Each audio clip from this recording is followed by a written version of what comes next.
എടി മനു കല്യാണം വിളിച്ചാ? അവൻ വന്ന് കല്യാണം വിളിച്ചിണ്ടായി. അവന്റെ മുറപ്പെണ്ണിനെ കല്യാണം കഴിക്കണം എന്ന് പറഞ്ഞിട്ട് ആള് നിക്കണ്ടായിരുന്നേ. എന്നിട്ട് ഇപ്പൊ പുറം നാട്ടിലെ ഏതോ ഒരു പെണ്ണിനെ കല്യാണം കഴിക്കണേ. ആർക്കാരൊക്കെയാ വിധിച്ചെന്ന് പറയാൻ പറ്റില്ലല്ലോ. അത് നീ പറഞ്ഞത് കറക്റ്റാ. ഇപ്പൊ നമ്മള് ദൂരെ ഒരു സ്ഥലത്ത് പോകാൻ ബസ് സ്റ്റോപ്പിൽ ബസ് കാത്ത് നിൽക്കും. അപ്പൊ ആ സ്ഥലത്തേക്ക് ബസ്സേ വരില്ല. ശരി, കാത്തുനിന്ന് സമയം കളയണ്ടല്ലോ വിചാരിച്ച് കിട്ടിയ ബസ്സിന് പോവാന്ന് വെച്ചാ നമുക്ക് വരുന്നത് ഒരു ലോക്കൽ ബസ്സായിരിക്കും.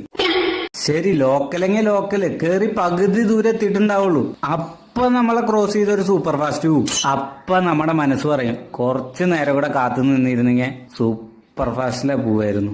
ഹലോ ലോക്കലെങ്കിൽ ലോക്കല് നമുക്ക് വിധിച്ചത് അതായിരിക്കും. ചേട്ടനൊരു ലോക്കൽ ബസ് എങ്കിൽ കിട്ടി. എനിക്ക് കിട്ടിയത് ഒരു മൂട്ട ബസ്. അതില് കേറി ഞാൻ പെട്ടപ്പാട് ഓടോന്നറിയില്ല, എപ്പ നിക്കോ